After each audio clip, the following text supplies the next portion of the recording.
शोहर घर पर नहीं था। उसका दोस्त जो हमेशा मुझे ऐसे देखता था जैसे आंखों से ही अताड़ ले, उस दिन मेरे दरवाजे पर दस्तक दी। मैं पहले ही समझ गई थी क्योंकि उसकी नज़रें मुझे कभी चैन से रहने ही नहीं देती थी। वैसे भी वो मेरे शोहर से ज़्यादा ज़हीन और हसीन था और दिल छुपके छुपके उसी तरफ खींचता था। दरवाज़ा खटखट आया तो मैंने पूछा, कौन है? बाहर से आवाज़ आई, भाभी जान। में साहिल। मेरी दिल की हरकत एकदम तेज हो गई। उसने पहली बार मुझे भाभी जान कहा था और इस लफ्ज़ में कुछ अलग ही अंदाज था, जैसे वो कहकर कुछ और समझा रहा हो। मैंने फ़ौरा दरवाज़ा खोल दिया। मैंने अपना चेहरा कुछ उदास बनाया और जैसे बीमार हूं वैसे दिखाया। धीरे से कहा, मेरी कमर में बहुत दर्द है।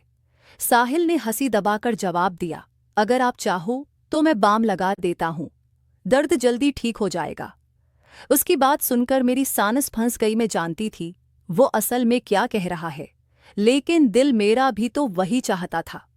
मैंने बस सिर हिला दिया और वो अंदर आ गया। कमरे का माहौल एकदम बदल गया। उसने बाम निकाली, कुछ सी अंगली पर लगाई और मेरे पास बैठ गया। उसका चेहरा मेरे बिल्कुल करीब था। उसकी सांस मेरी गर्दन को छू रही थी। जैसे ही उसने मेरी कमर पर बाम लगाना शुरू किया, मेरी सांस तेज हो गई। इसकी अंगुलियों का लम्स सीधा दिल तक उतर रहा था। कभी वह हल्का सा दबाता, कभी ज्यादा।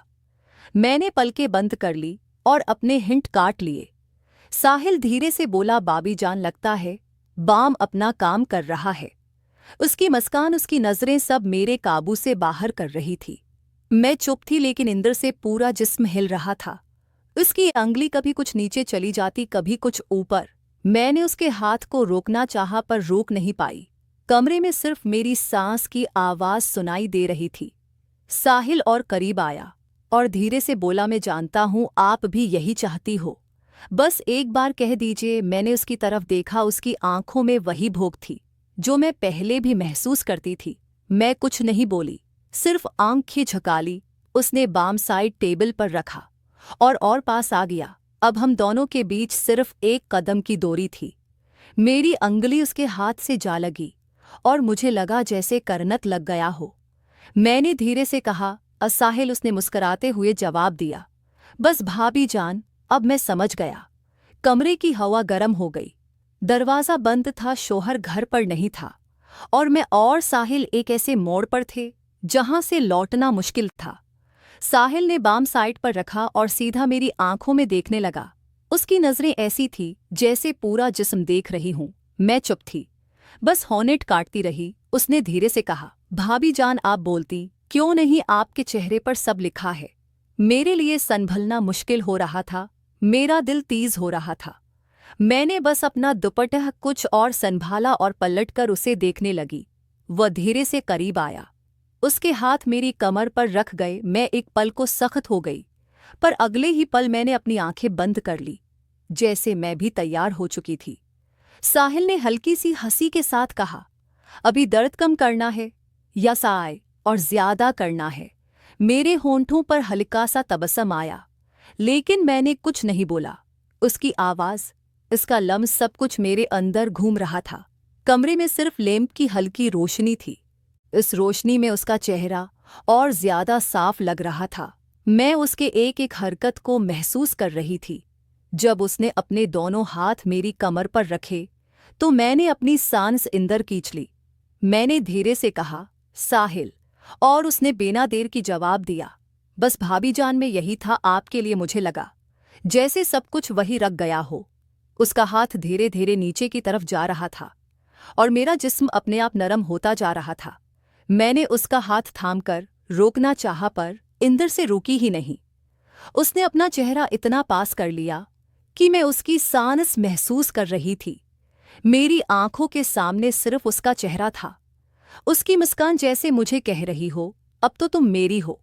मैंने अपना सर हल्का सा झुकाया और इस लम्हे में मैं खुद को रोक नहीं पाई। साहिल ने धीरे से कहा, भाभी जान, शोहर को कुछ पता नहीं चलेगा। आप बस आज की रात यादगार बना दो। मेरी अंगुलियां उसके हाथ पर खींच गई और मैं बस उसी को देख रही थी। दिल में खौफ भी था, लेकिन उस खौफ से ज्यादा एक अजीब से खुशी थी। वक्त रखता जा रहा था, दरवाज़ा बंद था, घर खामोश था। और मैं और साहिल एक लकीर के दोनों तरफ थे। इस लकीर को पार करते ही सब कुछ बदल जाता। मैंने हांसी बबाकर बस इतना कहा, तुम रखने वाले तो हो नहीं, और मैं रोक पाने वाली नहीं। उसने सीधा जवाब दिया, फिर देर कैसी भाभी जान। और जैसे ही उसने मुझे अपनी तरफ खींचना शुरू किया, मेरा सारा काबू टूट गया। साहिल ने मुझे अपनी तरफ खींच लिया। एक पल को लगा जैसे पूरा कमरा घूम गया हो। उसका सीना मेरे करीब था, उसकी सांस मेरी गर्दन को छू रही थी। मेरा दिल इतना तेज हो रहा था कि मुझे खुद सुनाई दे रहा था। मैंने उससे दूर जाने की कोशिश की, लेकिन उसने मेरी कलाई थाम ली। हल्की सी मुस्कान के साथ बोला, अब तो आप मुझे रोक भी नहीं सकती। भाभी जान, मेरी आंखें नीचे थी, पर होंठों पर एक हल्की सी मुस्कान अपने आप आ गई। मैं खुद भी तो यही चाहती थी, बस लफ्ज़ बोलने की हिम्मत नहीं थी। साहिल ने एक हाथ से मेरा दुपट्टा संभाला और दूसरे हाथ से मेरी कमर को उसकी अंगुलियां हल्की सी किस गई, और मैं उसके करीब और छपक गई। मैंने धीरे से कहा, साहिल बस करो, पर आवाज़ ऐसी थी जैसे रोकना नहीं बल्कि और बुलाना चाहती हूँ। वो करीब होकर मेरे कान के पास आहिस्ता आहिस्ता बोला, बस एक बार कह दीजिए रख जाऊं, वरना मैं अब रखने वाला नहीं। मेरी सांस और तेज हो गई। मैंने अपने होंठों को दबा लिया, लेकिन आंखों में सब लिखा हुआ था। कमरे में सिर्फ लैंप चल रहा था।